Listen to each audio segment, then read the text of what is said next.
Hello, hello, hello, hello, hello, hello.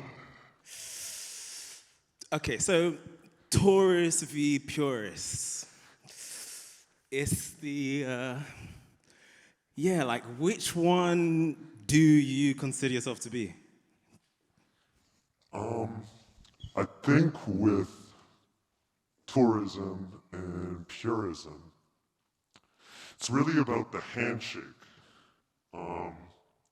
meeting in the middle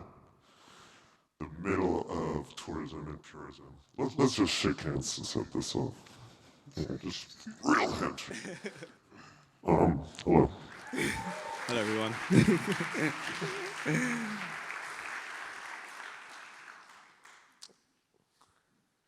Go ahead. So I think like something that I'm like constantly thinking about with this question is like, which one am I and which one are the people who I like look up to? Which one's heavier than the other? Which one benefits over the other? Which one has more freedom? Which one is a lot more restraint and tighter? Well, the tourist is kind of the lateral, right? The tourist has a lot of lateral ability, freedom to walk, while the purist goes up and down, right? So it's an axis. Yeah. But it's really about that point in the middle where they meet, where the purists and all their obsession, their fascination, their interests, and the tourist's freedom to look at everything. And at that place is where, I don't know, does it make sense? Yeah, but the thing that I'm constantly like bubbling on and niggling away at is this realization that every purist was once a tourist. Yes. And There's something heavy about being a purist. Like most people I know who are purists, they are so Purists have a bad rep. a very bad rep. It's just so heavy. Everything is no. This is where it came from. This is how it got here. You can't do that. They're kind of bullies a little bit. Like in a way, but then tourists are. There's a naivety which is like so beautiful and allows to bring new ideas to the table. And the purists might even be jealous of that. That's definitely there. That's definitely there. Is the tourist jealous of the purists? I don't know. I don't know. Is the tourist jealous of the purists? I don't think so. I think the tourist in their naivete is kind of unaware. They're indifferent or they're unconcerned. You know? Yeah. They're not concerned with the purists and their concerns. But that's the audience. A purist working for other purists is kind of an island, right? You need an audience. What was another? We had the verses. We had crowd versus audience. Crowd versus, yeah. So there's a bit of crowd versus audience kind of thing going on here.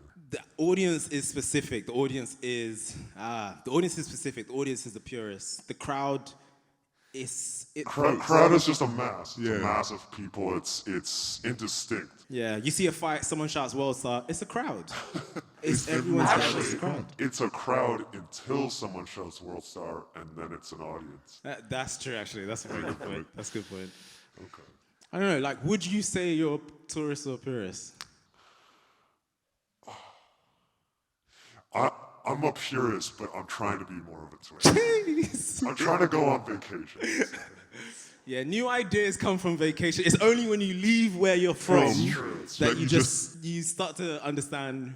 It's like you're you're a purist in the studio, but you're a tourist on the street. Yeah. You know, when you ride the train home, you're a tourist, but when you get into your space, you know, you can be pure Yeah. or attempt. Like when we first started talking about this, I was always like, yeah, I'm a tourist. Of course I'm a tourist. Like, and how adamant I was that I was a tourist has made me realize that I am. What are you hiding, Bafic? I'm a purist about being a tourist. Oh, Like that is round of applause. I'm constantly thinking about that. I'm like, I do not want to ever demand that this is how it has to be, nothing ever changes.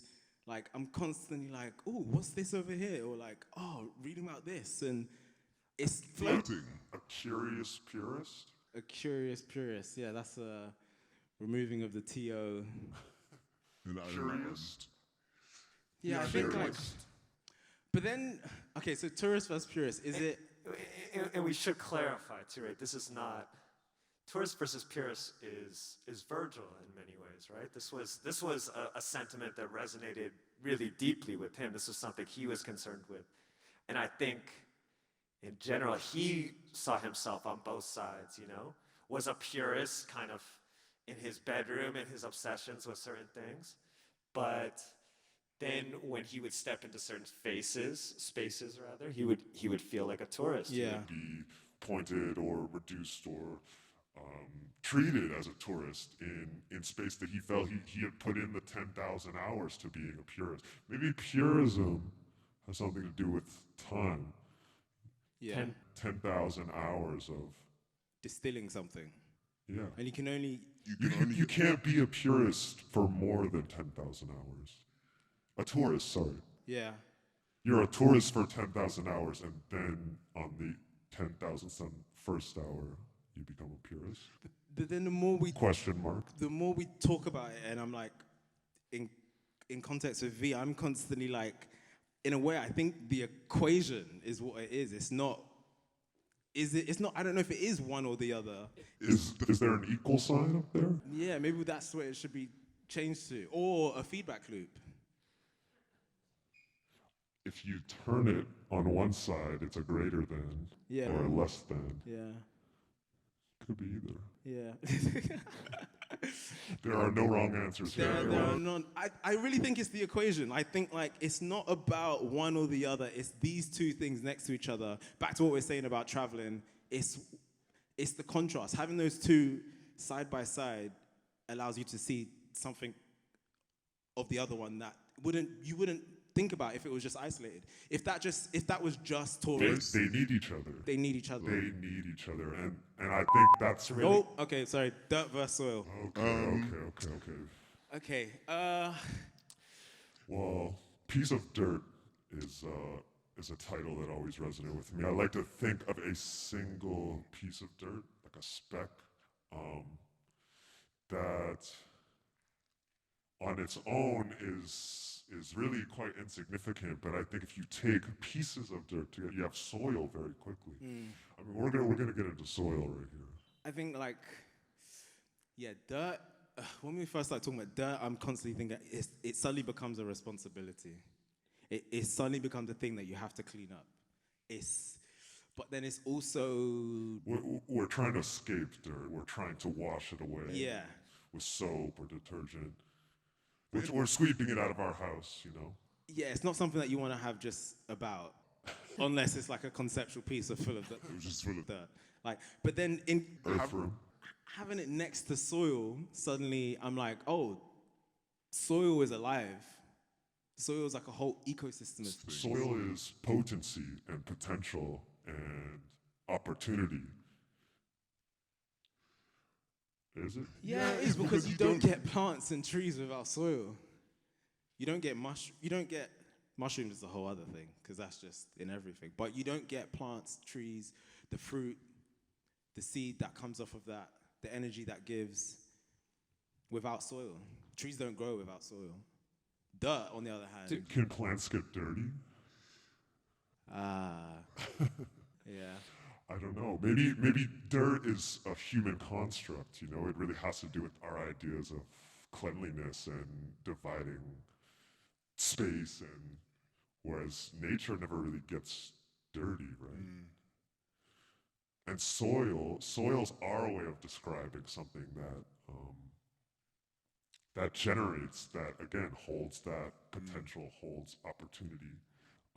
But we don't see soil as dirty. In fact, we'll get on our hands and knees. We'll plant vegetables or flowers or what have you.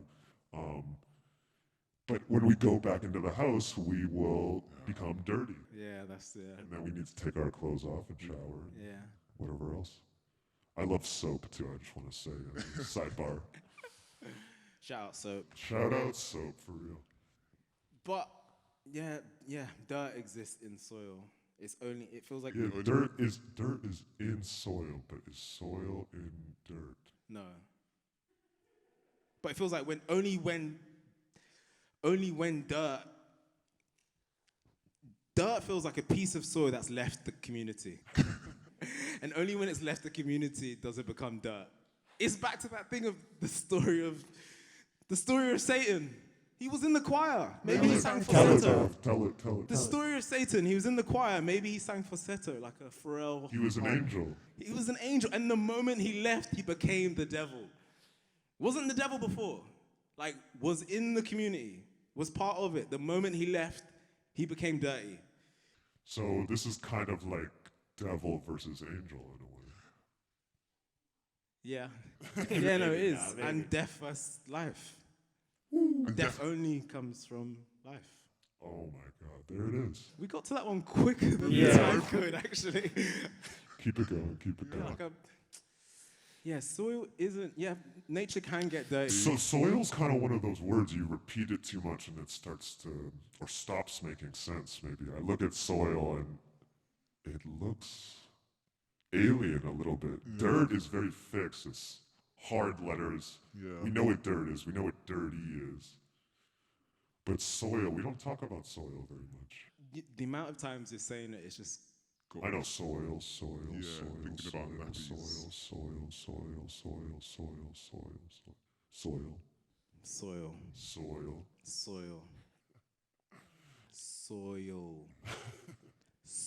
Sell your soil. Soil. I think it is death in life. It's death in life. It's heavy. Dirt is death because, again, back to you remove dirt from soil and it is no longer living. It no longer possesses the opportunity or the potential to birth something else. And you can't, I guess you can add dirt back to soil.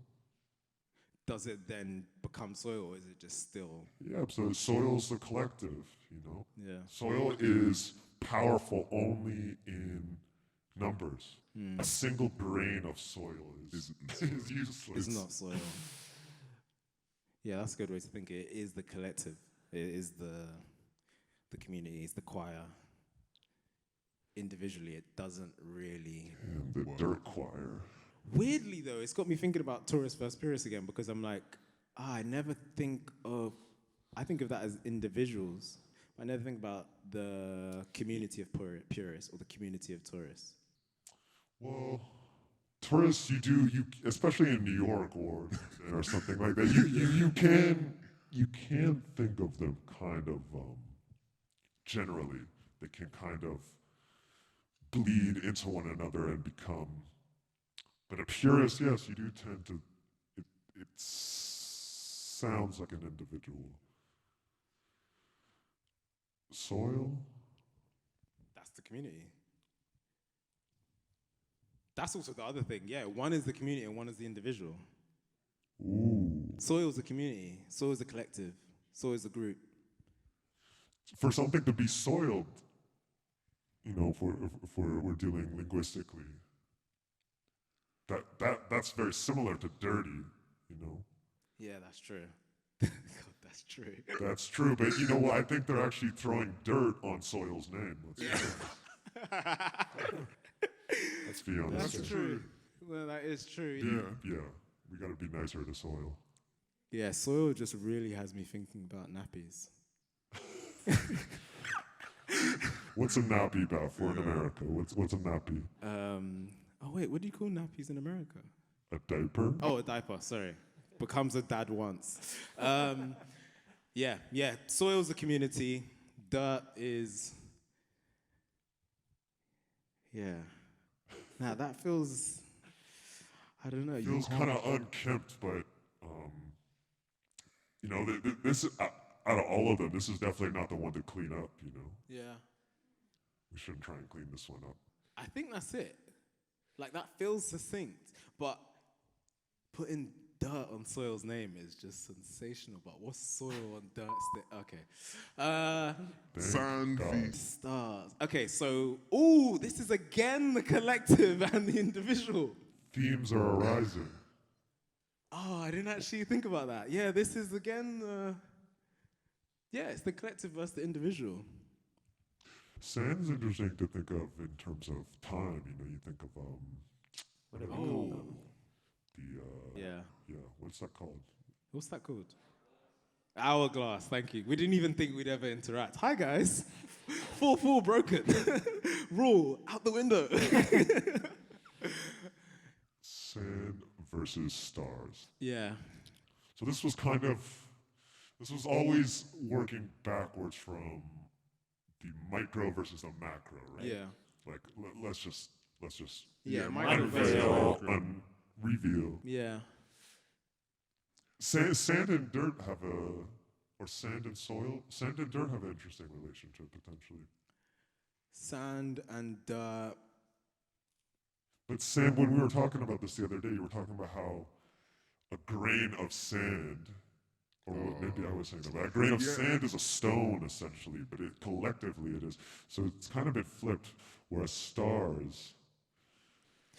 The thing that triggered this was the William Blake quote. So, You got that? Yeah. Let me find it in the file of subconscious. Pull it up. Command New tab. F. William Blake. To see the stars in a single grain of sand. Like, it's a conversation of scale.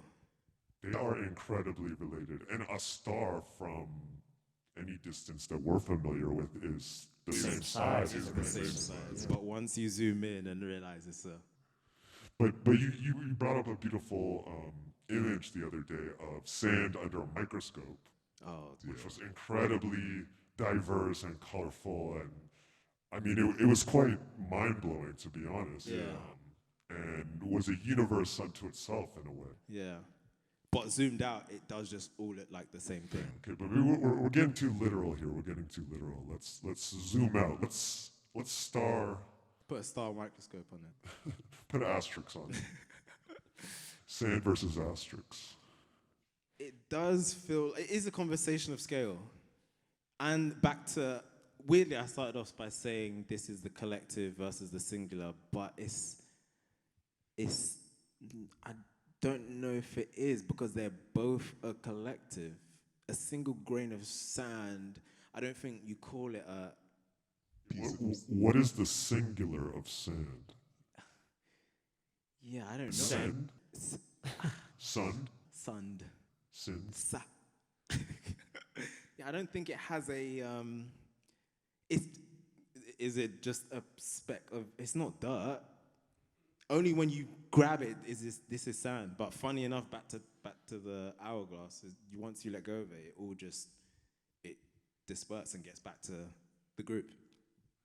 One grain at a time. One grain at a time. But stars from afar does feel like sand, and then once you travel, I mean, I haven't been to space and I haven't seen the stars up close, but from what? Can you get close to a star? How close can you really get? How close can you really get to sand? Who sleeps in the sand? Ostriches?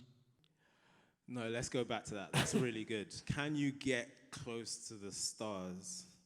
Because once... I mean, it depends how good their security is, I guess. The velvet rope. Welcome to the stars. You know, I think like once you get to this... Once you're in it, it's just a cacophony of loads of things. You can't... Stars are only defined from afar, not up close. Well, if you get too close to a star, it's a planet, and then you're on a planet, you're no longer. So again, it's the micro versus macro. You zoom in enough, you pull out enough, you're on either side of the same coin. Yeah. There's really no, they start to become indistinguishable at that point, I think. And weirdly, again, it's not which one takes more precedent, it's both of them in context next to each other tells us something about. Well, the verses, the verses suggest this a competition, but really, it's a yin yang kind of thing. It is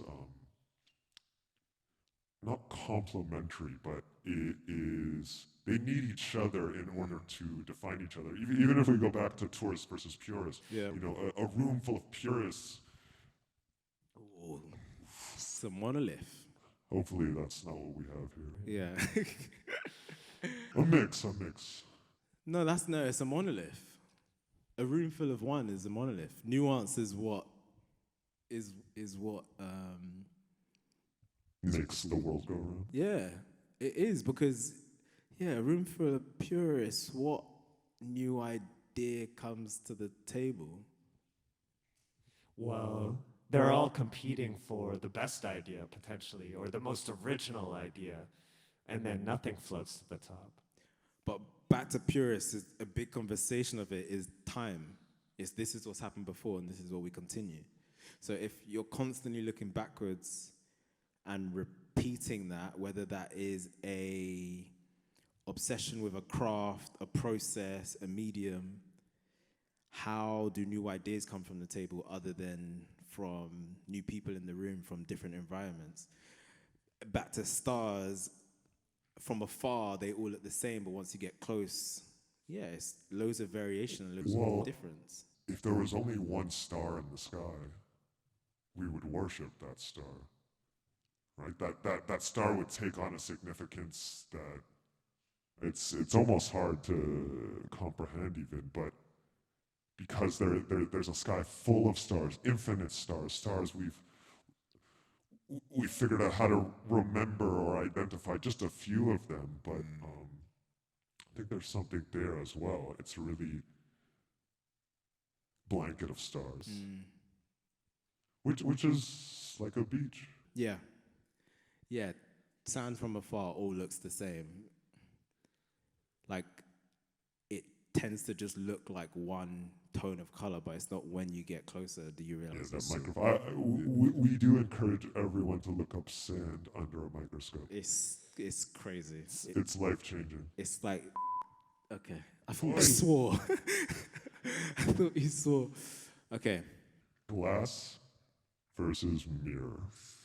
Okay, so this has got me thinking about, weirdly, the first thought was camera lenses and projections. And how do we make glass, right? Sand. Yeah, that's actually, yeah. But and that's quite a beautiful metaphor as well, because like you said, sand, well, individually they're all quite unique. It's quite colorful. You pull back and it seems to be opaque and uniform in color, but then you process it and you can make something that to our eye is completely transparent. Versus a mirror, which is a glass with a piece of glass with an additional finish on one side, right? A backing. And now that mirror takes on a very dynamic quality where it's able to regenerate, whereas the glass is unidirectional. Glass, you go through glass, you look through glass. We drive behind a pane of glass, we look out the window to see what the weather's like. But a mirror, we look into a mirror. You don't look into a piece of glass, you look into a mirror and see yourself, or you see your fears, you see your hair, your teeth, you see, what do you see? What do you see when you look in the mirror, Bafic? Sorry. I need to sort out my shaving bumps. That's what tends to be the first thought. No, like as you were talking about the different processes, that they're from a similar thing, but they have different processes, and then that process they go through has a different end quality, and then rewind back to sand. It's just got me thinking about something that you said. Just made me think, there's something to chew on there. Glass is one way, like you go through it, it passes through it. Mirror, it's light. Refracts. It refracts. There's light bouncing from it. You're looking into it. It gives you information back. Weirdly, Sound v Stars is scale. This one is at its core about light. You know, like you can. Okay, so this is interesting. Going back to stars, and we think of stars as like a ball of energy. If we look at the sun, you know, the sun or potent energy shine through light at a certain angle. You know, yeah, the sun going through a really specific angle, going through glass, can cause a fire. It can be used as a tool to create another form of energy. In a way, glass has distilled the power of the sun when it's focused into one point, and then can turn that into a ball of fire. It can amplify. It's an amplifier of sorts. Yeah. Whereas a mirror is. A mirror doesn't amplify. I mean, it definitely doesn't tell the whole truth either, but. It's funny, a mirror just got me thinking about how a distributor of information. Like, so it's got me thinking of, and the reason why I said a projector is because inside the lensing of a projector, you have glass, but then you have the two mirrors that angle it. So if you have a short throw projector, the projector on the floor, and then it could be projecting up here. Wow, so that's actually a beautiful relationship and collaboration between glass and mirror. They can work together. But then. They should.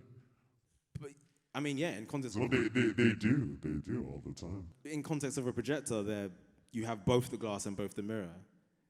Like isolated, again, it's just, they both deal with light in a different way. It's both a clean patina surface, sharp edge, or not, cracked. And they control and bend. Why is a broken mirror bad luck, but a broken piece of glass Is a murder weapon. is a weapon? I was going to say the same thing. Well, not the murder part.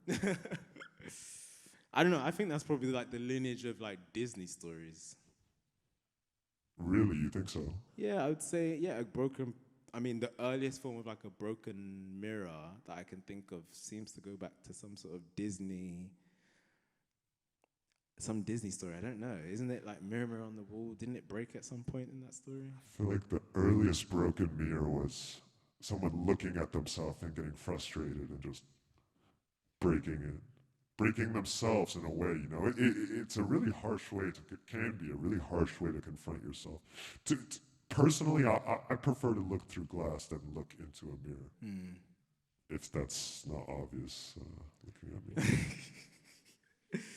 Okay, so it's also, weirdly I always thought it was light, but it's also reflection and moving forward. What is? Those two, glasses, that's mirror. Say that again. Repeat that. Mirror is reflection. Mirror is like looking internal. Or maybe not even internal, actually looking at the surface. And glass is looking forward. Yeah, mirror is all surface. Yeah. And glass is. So maybe, in a way, you could swap these two. It could be mirror versus glass. Yeah. The conversation on the surface is interesting. I think that's how. This certainly is a conversation or a competition of surfaces in a way. Yeah. Which one has the most is the cleanest? Yeah. Obsessed with clean surfaces. Clean surfaces. Back to dirt. Yeah. And glass is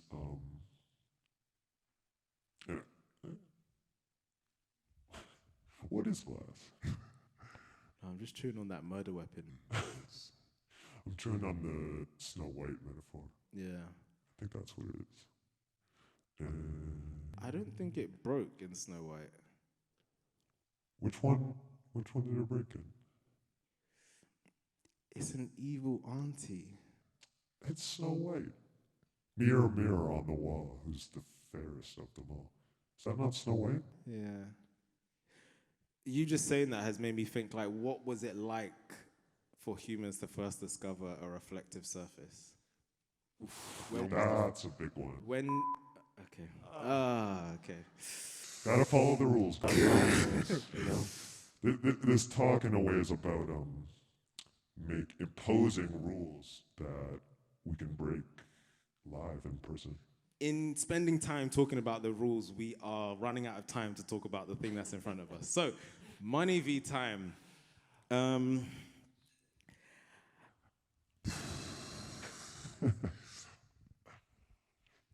Well, which would you rather have?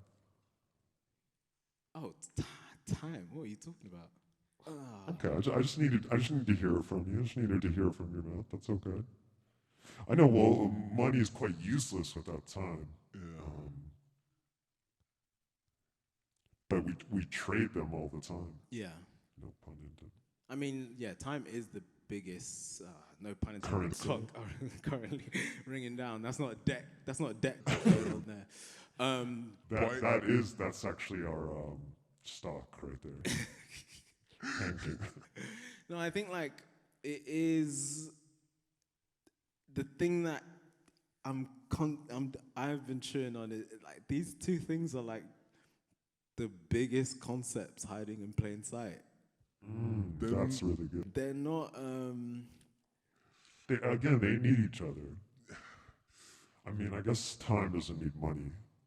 No, it doesn't. Well, historically, but today, like when we walk out of here, walk out of this museum, those things are intrinsic to one another. You can't really get away with separating them, and certainly not living in New York City. Time is money, baby. Money is the child of time. Like, time is the fourth, is the one that came first. Like, time is the bastard child. It's the first one. It's the first concept that we were like, we need to measure this thing. Like, why is the sun here and then now it's there? And like, why are the shadows small and now it's longer? You know, they're both constructs, right? That's actually something they have in common. Time, we're treating it like it's an absolute or something but really it's a construct as well. Yeah. In many ways, it's a currency just like money. Yeah.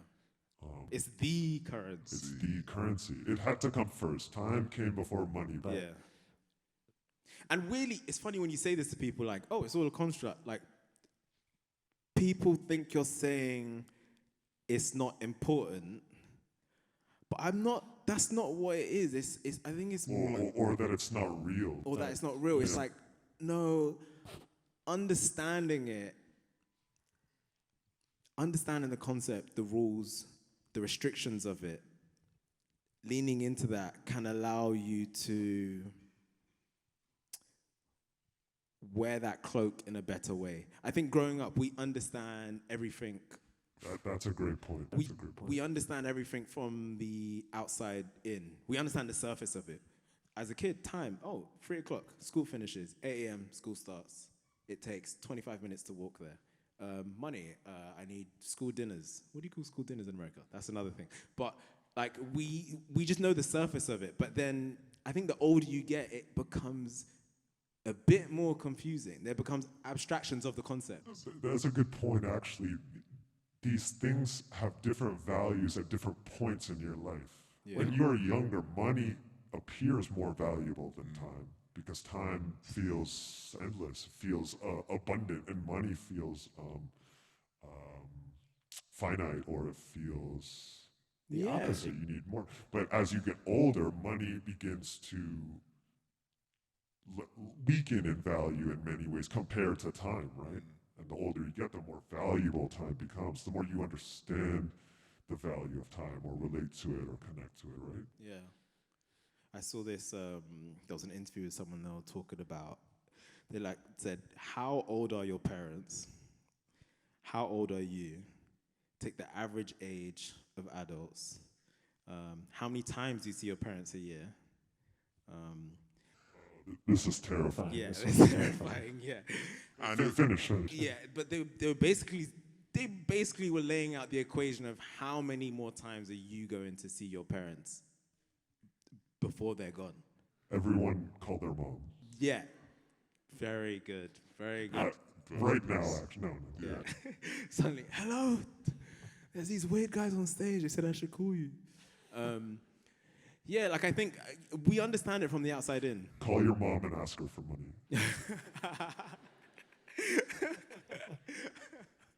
No, don't do that. Give your mom money. Buy her house. Buy her house. That's a buy out. That's that Atlanta rapper talk. I bought my mom a crib off that mumbling shit. Yeah, everything always goes back to rap music. Always. Time and money. There's a Pusha T or a Drake bar about having all the money but the time on your wrist. But anyway, we understand it growing up from the surface.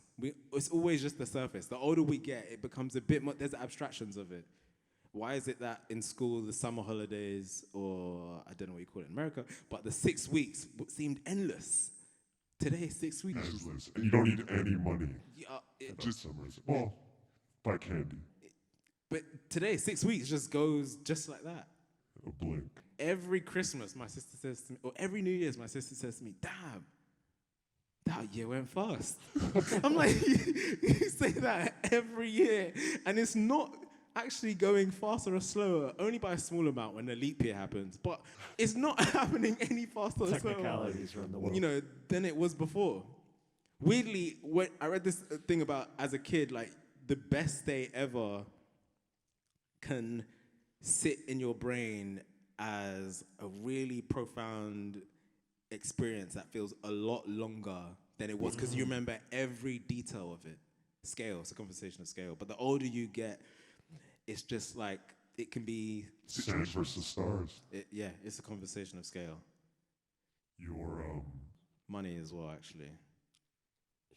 It's a conversation of scale. In a way, actually, not even scale, exchange rate. Money and time is a conversation on exchange rate. Time is like, it's another handshake. It's the two things together, yeah. All these words are shaking hands. Yeah. And handshakes are really important. I weirdly think even though before I didn't really have a beef with the order of like which word came first, but Air it out. I think it's time v money. Oof. Explain. Oh yeah, this one, I love this one. I love them all, but I love this one. Classic. This one's a classic. So this is the umbrella, right? The umbrella that many of the phrases, the titles that we were working on fell under. yeah. This was kind of the impetus, and this was something that you were really thinking about a lot on your own. You even you tweeted this. You asked. Well, I'm not going to describe your tweet for you, but go ahead. Yeah, so I think everything does come back to this, and even back to the first one, purists. Purist is a systematic thing. Purist is it's a systematic thing because it only exists in connection to time, which is another systematic thing, a construct. The system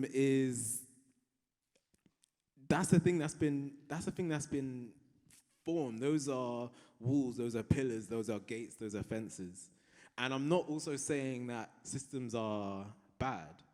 They're very necessary. They're necessary, but actually systems are necessary for the advancement of culture. And that's also not to say that systems came first. We need systems to weirdly say we're now bored of this and to create another thing. Well, culture without any systems to fall into is kind of lost. Okay, so formless. Okay, so cultures without a system is lost, but I think system without culture is death. Cultures without systems is lost.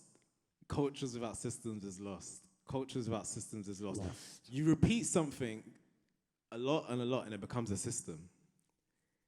Like, systems are weirdly like a mutating Pokemon that just constantly change and adapts. This is a system. This is a system. It But is a we're trying to get cultural on stage. It is, because in a way, okay, so I think for me, The system was all the work we did leading up to this moment, but right now this is culture. I think. I think it's life. It's the things that you can't plan for. I think culture is human behavior times 2. Say that again. Human behavior. I think I define culture as human behavior times 2. I say times 2 because one person. I don't think one person is a culture. I think culture is it's the 2 things. It's the same thing that all of these things are. It's not isolated. It needs to be.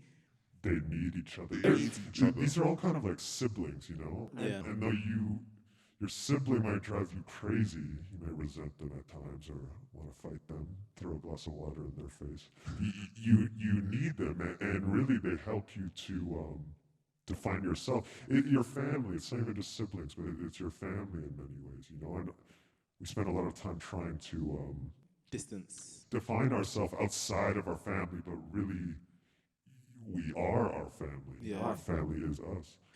I'll never forget the first time Claire, my girlfriend, anyway, my partner. Shout out Claire. Shout out Claire. Shout out Alpha.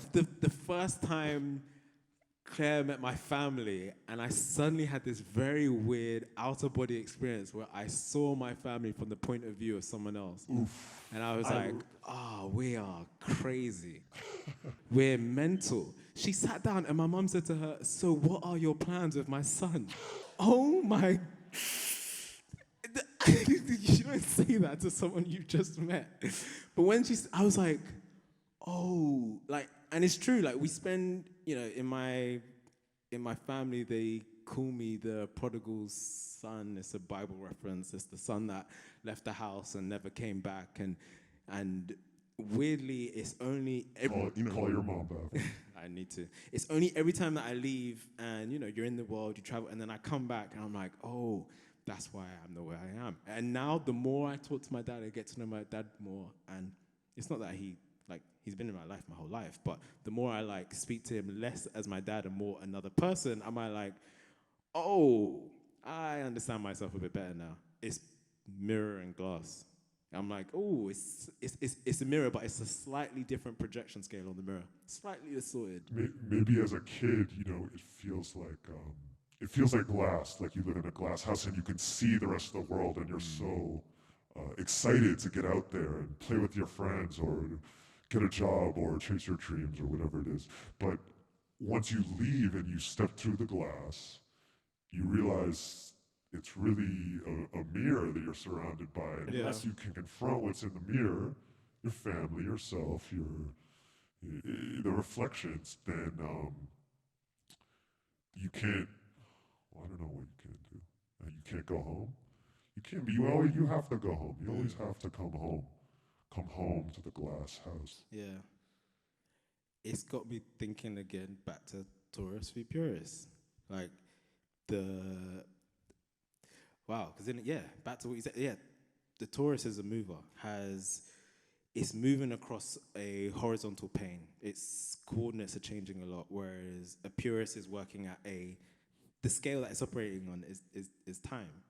I'm trying to project tourist v purist onto culture v system, but also that brief dialogue on family just then is super.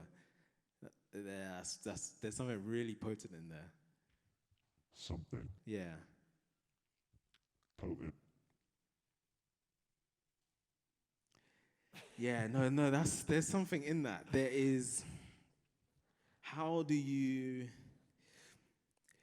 Because in a way, tourist is also for me. Yeah, tourist is.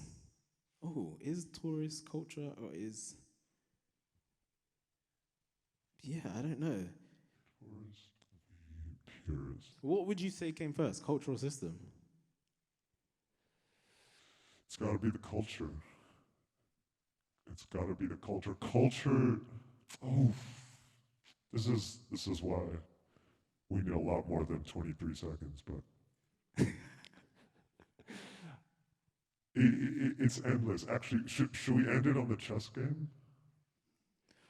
This is a question. We got 10 seconds. So- Who wins in a chess game between someone who can see into the future and someone who can read minds? We've debated this for so Think long. about it. We've debated this for so long, okay? Like, yeah, think about it. Also, we don't know how good they are as chess players. No, they're equal in skill. Equal skill. Okay, yeah. All right. Intern versus intern. Tourist versus purist. Dirt versus soil. Sand versus stars. Glass v mirror. Money versus time. Culture v system. Jim Joe v Bafic. And that's the end of our thing. We hope you enjoyed it. Wow. Thank you both for those verses, for those poems. Thank you, Danilo. Thank you, Danilo. We're gonna set up the stage, and then Jim Joe and Bafic are gonna be joined by Dr. Salamishah Tillet. So just give us a sec, and then I'll introduce Salamishah. Thank you.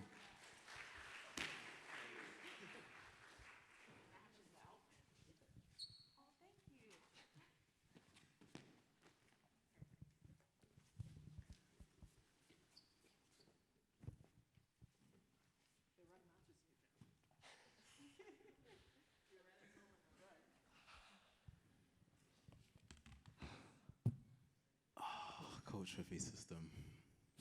Wait, Bafic, put the microphone to your watch. Let's see if we can hear the clock ticking.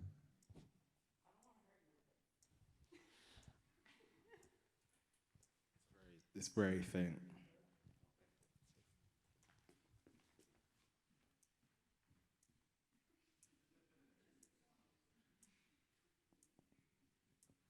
Can we put the gain up on the channel 1 and 2, please?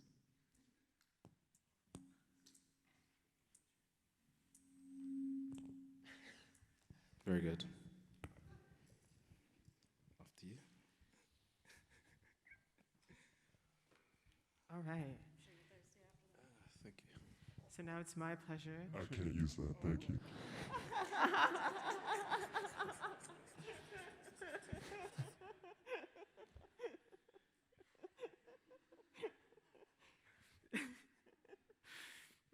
Now it's my pleasure to introduce Dr. Salamishah Tillet, who is a 2022 Pulitzer Prize-winning contributing critic at large for the New York Times and the Henry Rutgers Professor of African American Studies and Creative Writing at Rutgers University.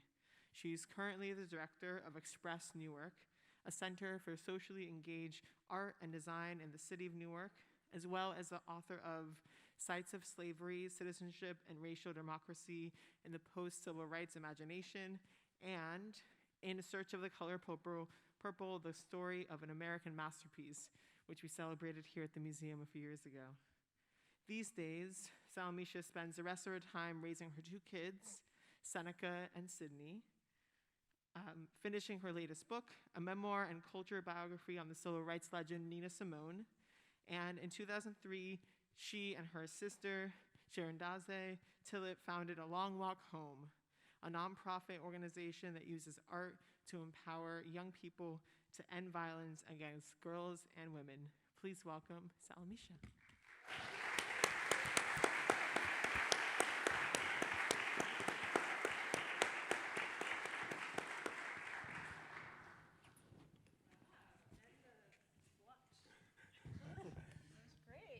Seneca is a beautiful name. Oh, thank you. That's a very All S's, too. Yeah. All S's. Yeah, Yes, very yes, good name. Yes. Well, that was amazing. Thank you so much for the conversation. Is that a collaboration, conversation? It was definitely a conversation. Yeah. Yeah. Dialogue, performance. There's Yeah. so many. Well, I have so many questions, so I will just jump right in. When you were talking to each other, you had a lot of references to the kind of planning of this. And I was curious, how did you come up with the different terms or different ideas, the verses of each other? Like, were you just spitballing each other? I mean, some of you were inspired by, obviously, William Blake for one of them, but how did you decide how to pair these ideas together? Just all again through conversations, and Well, originally we weren't doing the lecture together. We just we had been put on the same day, but being friends and other things, we were like, okay, let's combine our talks, our efforts, and that kind of led us back to that sentiment, that mantra, that intern versus intern, which is something that is rooted deep in our friendship. That's kind of like this cyclical nature of us teaching and learning from each other. And so that's where the verses came from. You know, it was Jim Joe versus Bafic. And we had another concept that we were working on until like 2 nights ago. And these were all titles that we were working on that we thought would kind of headline all these images that we were going to show. But in talking about these titles, and we got so deep coming up with these titles that we honestly felt like it just felt wrong to show images, our own work especially, amidst like such heady titles. Yeah, we're like, why? This is the talk, just us having the conversation about it. We're like, this is the talk. So yeah, we threw all that out and just did this. yeah, it felt so weird to be like, to go through all of that and then be like, okay, and this is this. It's like, and it's not to discount any of it at all. It's just that something that we speak about a lot is before making work is being aware of how you view the world. That really is like the core thing, is how you view the world. And our conversations is about tourists v purists, and with V, like, it's before the output is the thing that came before, how you view the world. And when you're growing up, you think how you view the world is what the world is, and then you get older and realize that's not the case. And I think when you go through like establishment, Glass versus mirror. yeah, like when you go through art establishments or systems, you can sometimes change how you view the world to fit in with what happened in the past, and you repeat that. But really, your unique point of view is your thing. And we were just like, it was just like, yeah, this feels so. And really, when you think about it, it was to fit into the system of quote unquote a lecture. Like, yeah. Yeah, because I felt like we were privy to a process that you have had before, in the spirit of collaboration, friendship, siblinghood in a certain way. So I thought it was really, because I had no idea, as we know, as the moderator, I had no idea what they were going to do. So it was really kind of wonderful just to experience it live with the audience, but also I imagine that this is a kind of extension of a relationship and a kind of artistic process that may go into other kind of collaborations that you've done together, or this was a version of your friendship that we were privy to, that if you had done it in a more traditional format, we would have lost something. So that's what I appreciated, even if it came about organically or was, the third thing out of a list of things you thought you were going to do, so. Yeah, there's There's no winner. Yeah. I was going to say that it just made me think about, a few days ago, Jimmy was telling me a story in a lecture that Virgil had done. It was a story about how they were running up to like the last minute on a project, and someone involved in the project, there was loads of The person with the money. Let's see. Yeah, the person with the money. The person with the money.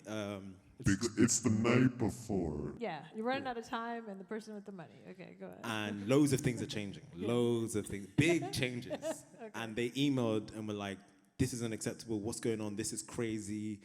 And Virgil replied to the email saying, I know, right? Teamwork makes the dream work. And really, yeah, that was said like out of context, and I just kept on thinking about it, and like, yeah, I think not being afraid to change things. Or to confront things, and that maybe through confrontation you can arise at new ideas. And yeah, maybe that was, I don't know if it's the highest hope, but the idea that on stage we could arise an idea that we hadn't thought of, or have a conversation we hadn't had before, like live in front of an audience. Yeah.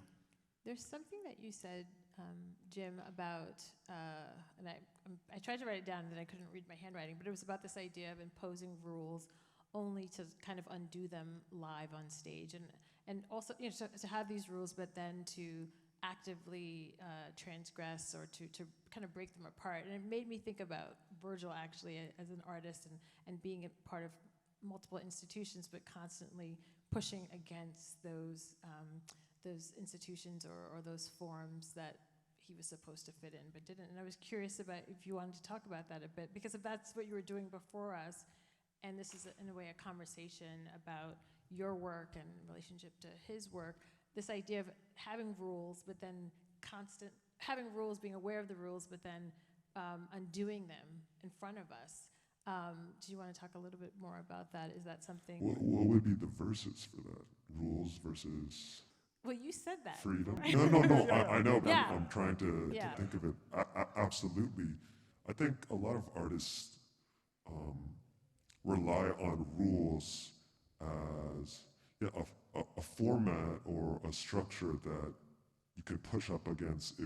It gives you something to question. It's like too much freedom doesn't breed creativity. Actually, I've been listening to a lot of Virgil lectures leading up to this as well, and he said an amazing thing about getting your first no. And I think as he became more successful, it's probably harder for him to get a no from someone. People would, but he was seeking that no, because the way he put it was that you're looking for the no, because once you hit a no, you're onto something, and then where you can build from that no is quite powerful. Yeah, that's interesting. It's respecting of the rules but breaking them, irreverence. It's almost a respect to the rules to break them in a way. Yeah. Understanding that these rules. I don't know about that. No. Could be, yeah. No, but I think like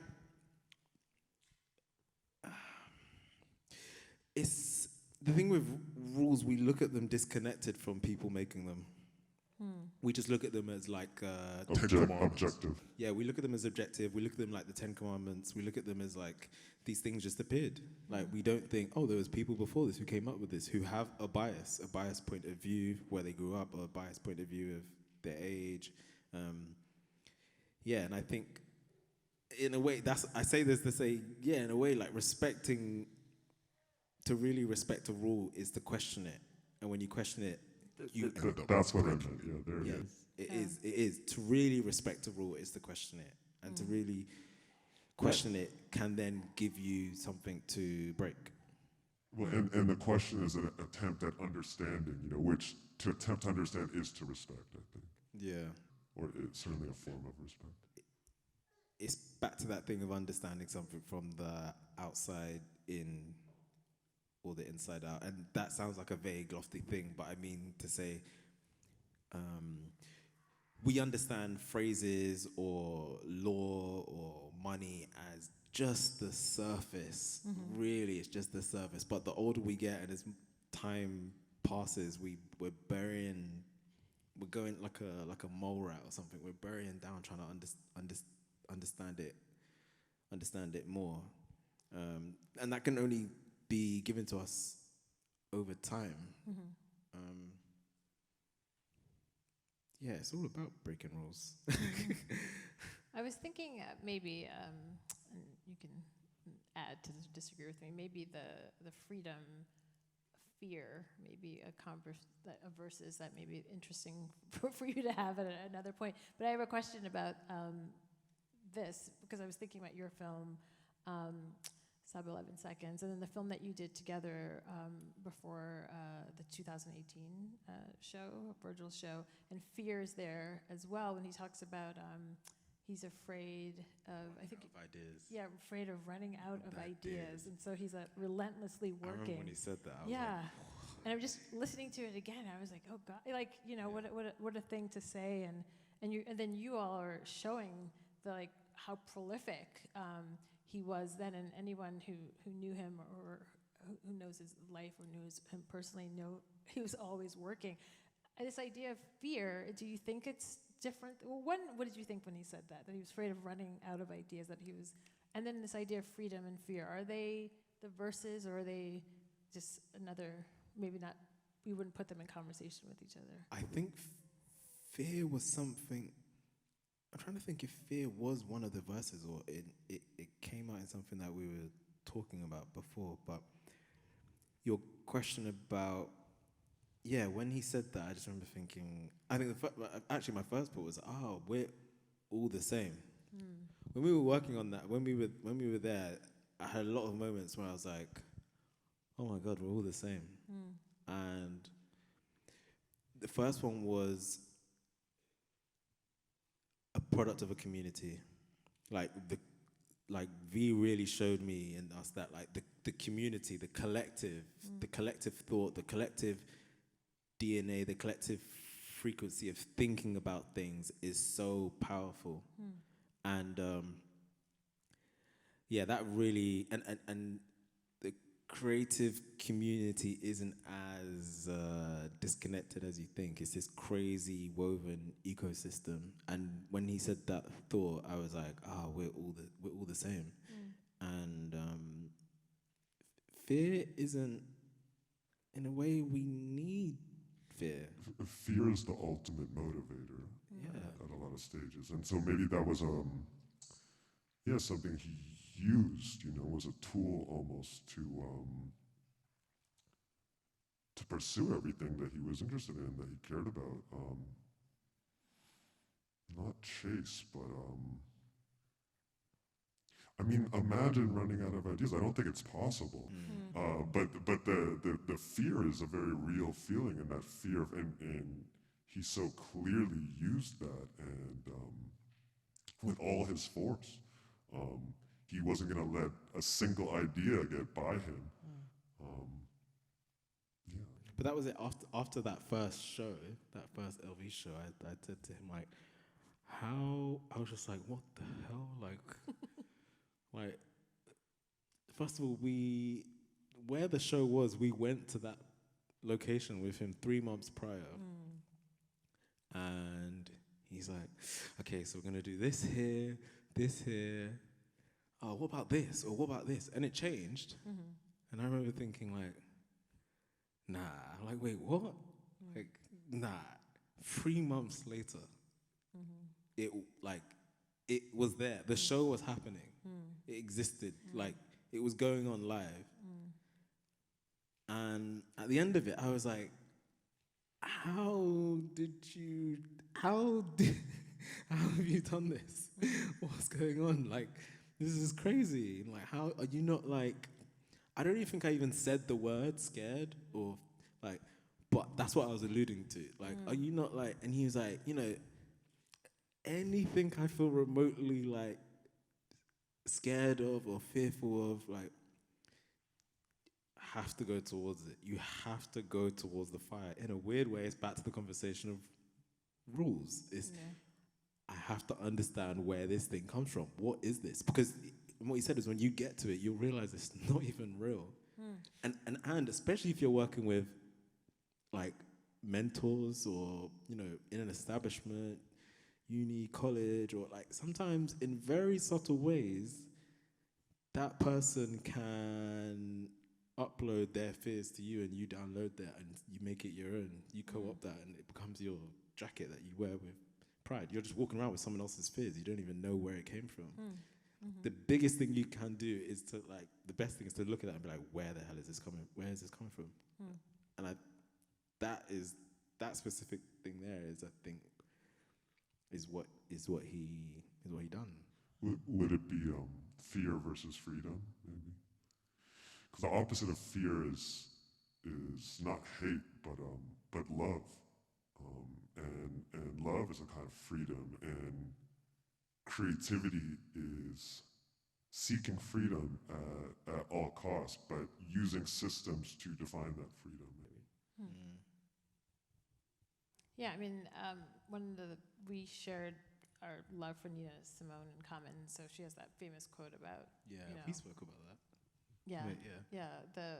I'm gonna mess up the quote now because I'm lost in conversation here, but no fear, right? That's Yeah. what freedom is, no fear, she says. And then she thinks about a child that has no fear. Yeah. And then she goes to love, actually, too. So it's, but I was just wondering, because when he said this idea of running out of ideas, and then this conversation makes me wonder if that is a definition of an artist, right? Someone who's maybe, I don't know if we all probably suffer from that, or not suffer, maybe it's not the right word, but we all may have this fear of running out of ideas. I know I do, and so I wonder if that's something that keeps you going, or is that something that's not part of your, even though you said you're all the same, I wonder if is that something that motivates you, this idea of running out of ideas, or is that not the thing that's...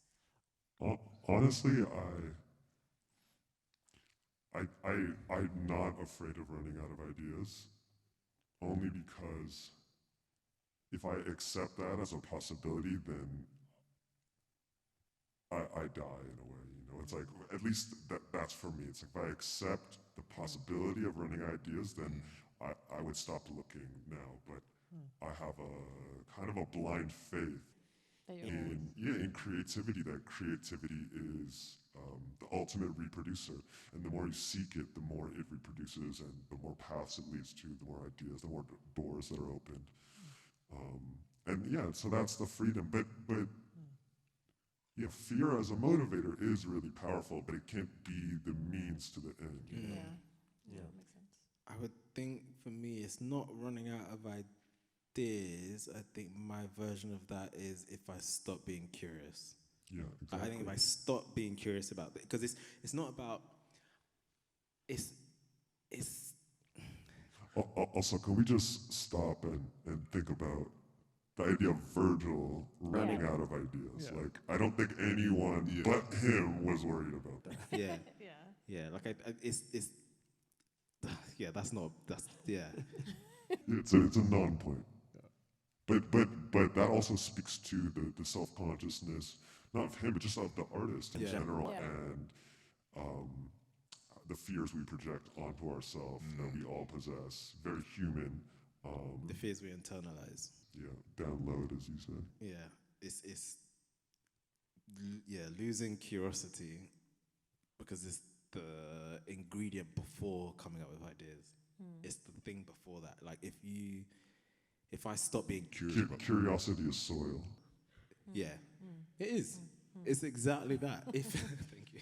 It's exactly that. If I don't, then there won't be a strong enough. It's the foundation. Soil's the foundation. If I stop being curious, because that's my foundation, then there won't be a malleable ecosystem for seeds to be dropped in, watered, and to grow.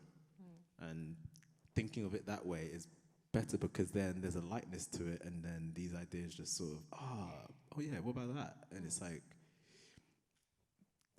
the subconscious has done all the work and has emailed it over to my conscious.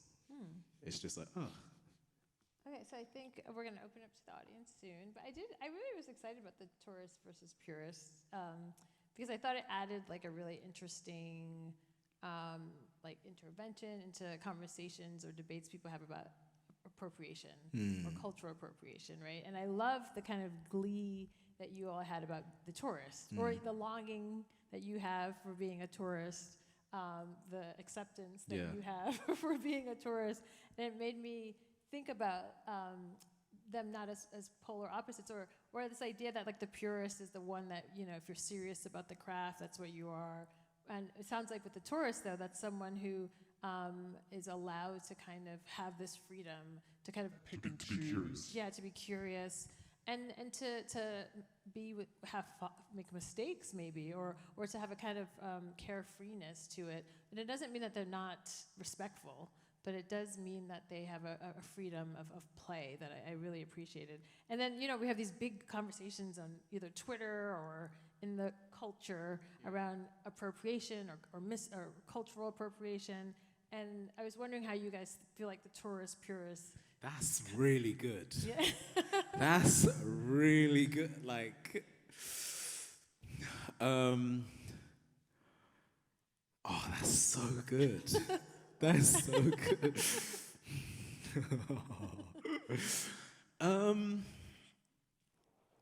My mum is, she like spent some time being a hairdresser. Like, done single plaits, and I remember like when I was a kid, I'd asked her like, how do you feel about white people doing single plaits? I unfortunately know a lot about single plaits just from sitting in the hairdressers and like hearing about different Yeah. colors and Brazilian hair, Indian hair, well, yeah. So I was like, hey, how do you feel about white people doing single plaits? And she's like, what do you mean? And I was like, well, you know, like, how do you feel? Does that annoy you? And she said, no, why would it annoy me? And I was like, I don't know, like, do you feel like it's offensive or annoying? And she was just like, no, why would I? By the way, I'm not saying this as I just want to make this clear, I'm not saying this as a spokesperson for all black people, so don't go off and say Bafic said this thing, okay? But I was just like, it's so interesting. And in a way, saying that out loud has made me think about, is the sharing of culture, how the sharing and the misunderstandings of culture and someone copy and pasting it in the wrong, quote unquote, wrong way, is that how the advancement or new iterations of culture exists? And I don't know, but that's what it's just made me think that. And yeah, I don't know. Yeah, because usually the tourist, depending on where the setting is Doing it wrong. yeah. Yeah. So but I kind of like this idea of like versus the pure. I mean, we all probably Purist is so heavy. have been purists or you know. And anyway, go on. Well, it made me think of like when you mishear a line in a song or like a rap bar, and you hear something else, and you absorb that, you download that, and that becomes the bar to you. And then maybe one day you realize, oh, that's not what they said, and then you realize, oh, actually, I just wrote that. Yeah. So now I'm a rapper. No, it's true. It's like, and you end up being like, I liked mine better. I don't even understand what the real thing was. It made no sense. I thought they meant this. Misunderstandings are, in a creative context, can be the most amazing, beautiful thing. Openness to misunderstandings. Yeah. That's very potent. We did a workshop earlier, and we were going through the process of coming up with a name.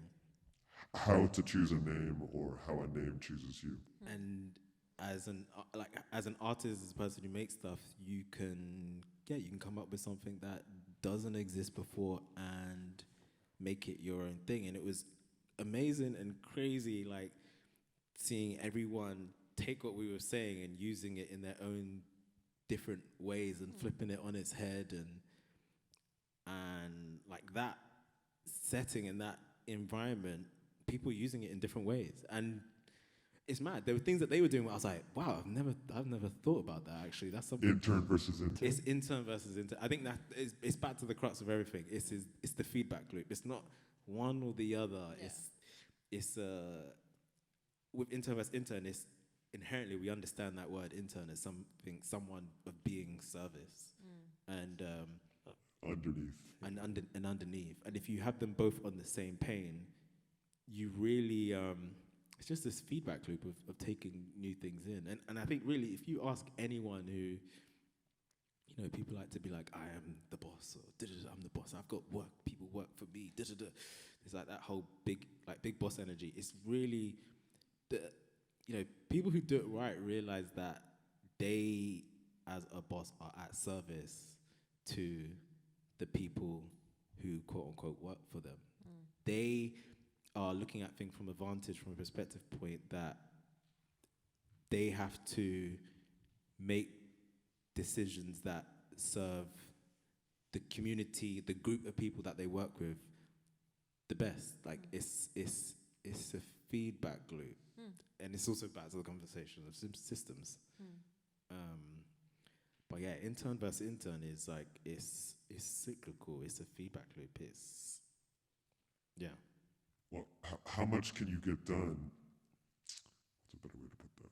If two people are working for each other, You know, I think that's an amazing way to progress. Not only can you challenge each other and question each other, but yeah, you can build together as collective and community. And again, it's a handshake. And yeah. It's funny when you just said that, and something that came up when we were talking, which we hadn't spoke about before, was the family unit, which seems to be the core of a lot of things. Is when you just said two people working for each other, like there's an advancement there. Yeah, it's just got me thinking about the family unit, the duo. We're in this thing together. We're in this thing together. There's a thing bigger than us, and we're at service to it. Especially when kids get involved. Yeah, no. Kids are all interns versus interns. Yeah, yeah. Like, yeah, I am Alpha's intern. Like, I just had a son, and I'm like, yeah. We need the T-shirt. When on the merch. When I'm cleaning his nappies, I'm like, I am definitely your sister, right now. Like, you know, he cries. If you're doing it right. If you're doing it right. Yeah, like he's like, he cries. I'm like, okay, I know what you need. Like, you know, I play him this one jazz song, and he's like, good. Like, Watermelon Man. But yeah, and it's like, I'm definitely like at service to you. Anything you need, bro, I got you. You know, and I want that to continue, like when he's older. But I also want him to be like, oh, ask me a question, and then I'll be like, I don't know. Let's go check that out. Let's research that. Yeah. I think that's how. Yeah, eye to eye, not top down. Exactly. Yeah. So I'll open it up. I do think it was part of your, I mean, you talked a lot. I had another phrase I had was sibling versus friendship. Not versus, well, yeah, you have versus. So I think it was part of the energy of your conversation. Yeah. Not, you made references to it. Okay, so family was very much there, I think, Yeah. even if you didn't realize it was Yeah. happening. So. Yeah. Didn't. Okay, opening up to the audience. Is there a microphone? Oh, okay.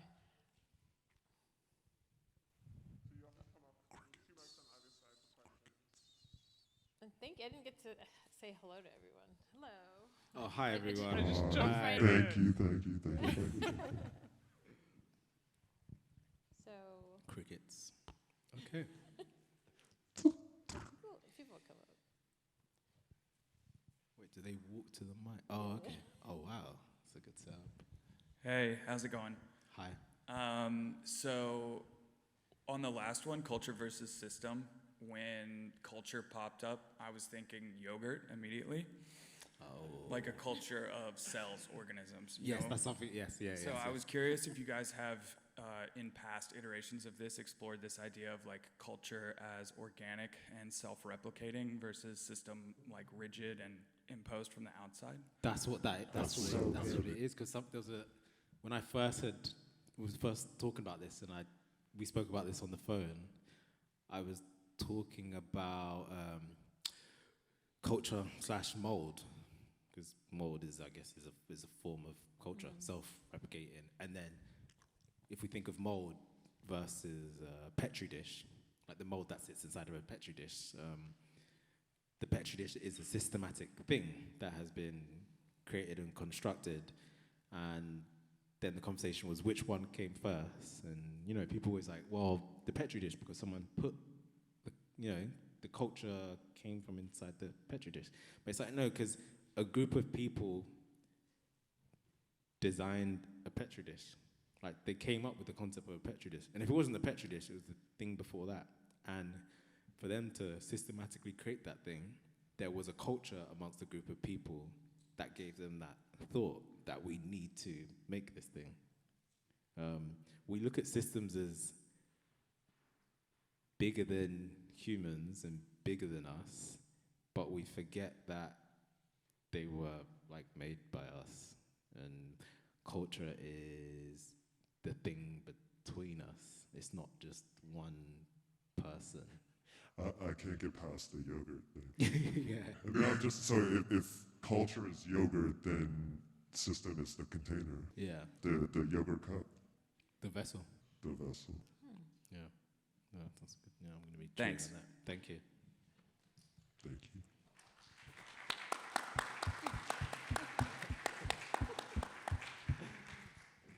Hello. So, at what point does the yogurt or the culture turn into the system?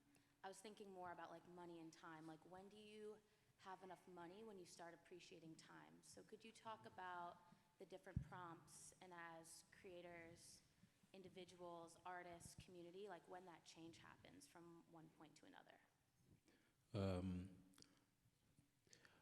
I want to make something, I don't know how to say this, but sometimes like I watch a lot of lectures and talks, and I think just from the dynamic of like the stage, it makes this belief that like the people on the stage are all knowing, and I want to like us to dispel that. You don't have the answers, Sway. I don't have the answers, Sway. So I don't know. I don't know when does someone make that, where they become appreciative of time. I think that's a case by case thing. It's an impossibility. It's an unknown. En masse. Sorry? It's an unknown en masse to like give a number. Yeah, it's situation to situation. But that's the essence of these titles, you know, it's, again, no one wins. You know, I was listening to Jay Dilla this morning to like calm my nerves, and he has a beautiful song that the lyrics go, only one can win, but the song is called Two Can Win. And I thought that's a beautiful sentiment for what we're talking about. And yeah, no winner, and yeah, fight it out. Culture and systems are fighting endlessly. All of these things are fighting. And it's weirdly that needs to, you're sort of alluding that needs to happen. They need to be next to, they need to be. They need each other. They need each other. Yeah, so there is no. Yogurt needs a cup. Yeah, yogurt out of context of a vessel is a No one's eating yogurt off the floor. Oh, I'm telling you that. That's just no. But like they need each other. You know, there's all those stories about like, did Walt Disney try and freeze himself? Oh yeah. And I say it's apparently a myth. It's a myth. Yeah. Sorry, we do not. Let's not I had to look it up recently. Really? Yes. We've got to talk about that. Wait, so it's disproven? Yeah, it wasn't according. Yes. But sometimes the myths, We don't know. the myths are like More the interesting. myths Yeah, are more yeah, interesting yeah. than the fact. And, Yeah. Or just as valuable in a way. Yeah. yeah, and even that feels like money as well. The myth of money is so needed. I don't know if we answered their question. Yeah, no, yeah, we don't know. Hi, so a while back I saw like a snippet from a Prince interview, and he said something along the lines that a lot of the newer artists were like sampling too much and they weren't relying on creating their own original material. So I was just wondering what your thoughts were on, is there such a thing as too much sampling, whether it be in music or art or something We had else? another verses called sampling versus referencing. Oh, really? No, reference for sample. Reference versus sample. Sorry, what was the last part of the question? Is it too much? Is there such thing as too much sampling? But this is a tourist versus purist. Absolutely. Yeah. And Prince was such a purist. Yeah. And that sentiment screams purist, this idea of, you know, but if Virgil was here, he would be, he would tell you there is no such thing Yeah. as too much sampling. And actually, maybe that comes back to the appropriation conversation. Yeah. And it is through sampling that, you know, and sometimes a sample is a steal, it's theft, but it always holds the potential to lead somewhere new, which is, if that's not the name of the game, then yeah, I don't know what is. But we love Prince. We love Prince. We do. Two things. Weirdly, do you think Prince is a purist in public and a tourist in private? That's what that made me think about. Tourist in the kitchen, Yeah. purist on stage. I'm just thinking about him making pancakes. I could never get over that. And then weirdly, I've always thought growing up when my entry to like a classic song or a James Brown scream used in a rap song or like all of those things, I've always thought is like the most respectful thing. Yeah. Like to introduce someone to something in a snippet. I've always thought the sample was so respectful. Like it's so like, I mean, I think it would be hard for us as hip hop, we're the Yeah. generation, to think about too much sampling. Yeah. As like a bad thing, but there are, I guess, people. Well, it's definitely a generational thing too, or there's a generational gap there, right? And it's a mode of thinking that was maybe projected on previous generations of feeling like, yes, sampling is stealing, and stealing is the antithesis of creativity. But yeah, it's all in your approach or your perspective. And from another perspective, again, I brought up Dilla just before, who made all of his music entirely out of samples. And I don't think anyone's here to, accuse him of a lack of originality. So yeah, it's definitely an old guard versus new guard thing. That yeah, I think if you love hip hop, how could you? Okay, so what happens when someone is like so adamant about it, when people flip it and they're like, if it hasn't got a sample, it's not really, is it hip hop? Oh. What if someone wants to be a purist about sampling? Like we're looking at. Yeah, and then that's dangerous too if you get too kind of dead set on everything needs to sample something. You get lost. Nah, there must be some like someone who's like, yo, if they ain't got it. It's gonna happen. If a kid today who's growing up and all the music they listen to involves sampling, at a point that will seem radical to them, will be to not sample at all. Yeah. So it's got to be a cycle. Yeah. Hey guys, my name's Sam. Hey, This Sam. question's Hi, Sam. for you, Jim, but both of you guys could answer it. When you guys were both growing up as much younger artists, can you, as much as you could speak to, how did you think about like public recognition of artists, privacy, anonymity, and all that as an artist? How did we think about it? How did we think about anonymity? I think my relationship to anonymity was always a personal one. I kind of chose a path of anonymity. I mean, it came out of graffiti, which lent itself to it quite naturally, but also in many ways I didn't, I always think about the stage. It's funny, I'm on stage right now, but it's like my biggest fear in a way is to be on stage, but at the same time, like I want to be looked at. I really love New York for its balance of spotlight and anonymity. People will look at you all day, but you kind of can fall into anonymity just as quick. I'll just dance on the street and get a little moment of attention, and I'll just absorb that, and then you duck into the subway and you're just flushed back into anonymity. It certainly can be a tactic for marketing or promotion, to withhold your identities, to kind of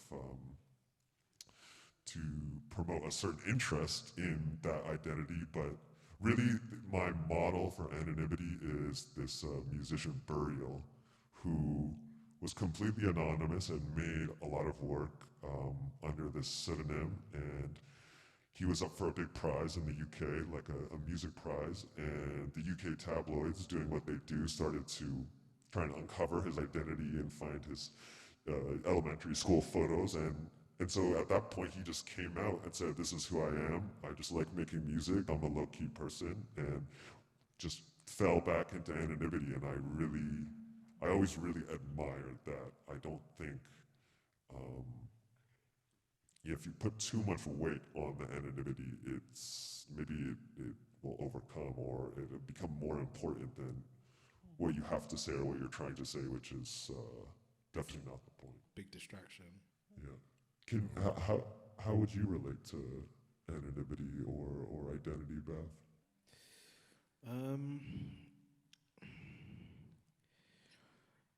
I'd say I'd lean more into, I think, identity. So, and also associated with like the workshop we did, like coming up with a name. Bafic isn't my real name. It's not the name that Surprise. It's not, yeah. Big reveal. It's not the name that my parents gave me. And I wanted to come up with a name because I wanted to, back to what we were saying earlier, prodigal son, I wanted to be dissociated from something that was given on to me that I had no choice, and a vessel for me to find, I don't say find myself, but, you know, and yeah, so I'd say, you know, for me, when I came up with it and I discovered it, I was like, okay, wow, like this is, ooh, it's like wearing a new jacket. I was like, this feels good, it sounds good. And even how I came up with it was, I really actually wouldn't say I came up with it. It came up with you. It came up with me. It found me. Like it really did, because it's my date of birth in letters. So I'm born 21st of June 93. In the UK, we have our thing the other way around. 2, B is the second letter of the alphabet. 1, A, F, and so on and so forth. And when I did that, I was like, Jesus, this is heavy. This is, ooh. And that became the thing for me where I was like, ooh, I want to... Anonymity in a name, is it like, you're very public, you're on stage with the mic and a spotlight right now, but you still have, like, you didn't just say your given name, you know, you still, and I'm not encouraging it too, I'm just saying. You said it is my name. Bafic is a cloak of its own, you know. I guess we all have things to protect. It made me think of, give a person a mask and they'll show you who they really are. I really think, this, honestly, like, Bafic in quotations is like, me, it is me. Like, me and my day-to-day, you know, I maybe will put others, but like I won't necessarily think about my, you know, like this gives me a thing to lean into my fears. In my day-to-day, maybe I don't do that too much. And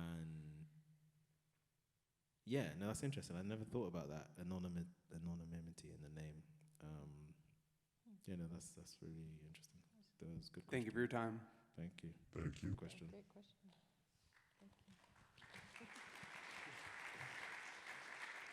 Hello, I'm Will. They told me I have the last question and to make it count. So That was also silently a shot to anyone else who wanted to stand up. So here I am. No pressure. The scientific community, something you said about time, Bafic, is that like it's just set, like it's always going to be in the same cycle. But the scientific community has been having conversations about how the Earth's rotation, it slows and it speeds up, and it's been plaguing me, so I'm going to throw it at you guys to plague you now with it. I don't know if it's more food for thought, this question, but just that idea, and then how it interplays with, well, time is not just set, it's adjusted, just like currency, like money. And then the systems in which define that, and our scientific systems which create the construct of time, I can talk in circles. No, it's really good. But that's on my mind.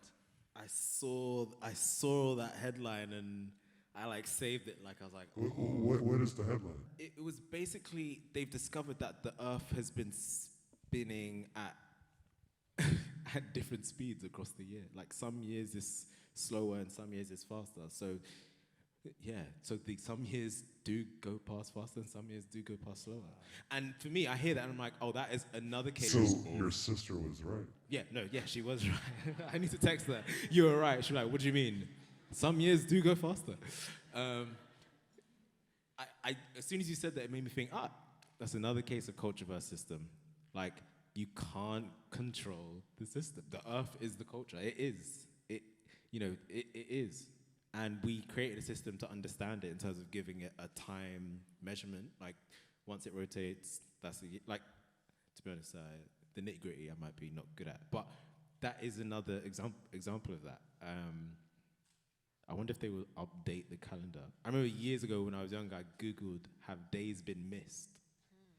And it has. Oh, there's this crazy story about that. Well, in the UK, actually, I'm going to forget like the specific facts around it, but at some point they adopted a new calendar. Maybe it was they left the old system and adopted the Gregorian calendar or whatever it was. And in the process, they lost a about a week or 11 days. And people were up in arms. There were literally riots about where are our 11 days. We want those back. That sounds like a conceptual art piece. I have a similar story of going to Turkey in maybe 2015, 16. There's a political chaos was going on. And it was around the time where a vote for a new president was happening. And to mess with everyone, it was also around the time where the clocks were meant to change across Europe. He decided, we're not going to change the clocks. And I remember we were there when this had happened. It'd been 1 or 2 days. And just from that simple gesture had like catastrophic events, because some people changed their clocks and some people didn't. And that's one thing, people changing their clocks. But some banks changed their clocks and some didn't. Some train stations changed their clocks and some didn't. And it was chaos. And we were there, I was working with a musician, and we were doing a show. So like doors open at a certain point, artists go on stage at a certain point, and it'd be like, what time does the show start? And it was like, someone would say something in 50 minutes, in an hour and 50 minutes. And it was just chaos. I remember thinking, wow, that's such a like conceptual art gesture. Like, that is crazy. Like, Yeah. that's like an artist in his bedroom. Like, oh, I wonder what would happen if I decided to. Yeah. And then like, but it had catastrophic events. I was like so blown away. And that's when I realized, oh wow, time is oh wow, we came up with this thing. Yeah. Yeah. But yeah, days have been missed. It's quite scary. Yeah. Wow. Okay, that was Yeah. deep. Thank you. great. I guess we're gonna. Yep. Okay. I think that's it.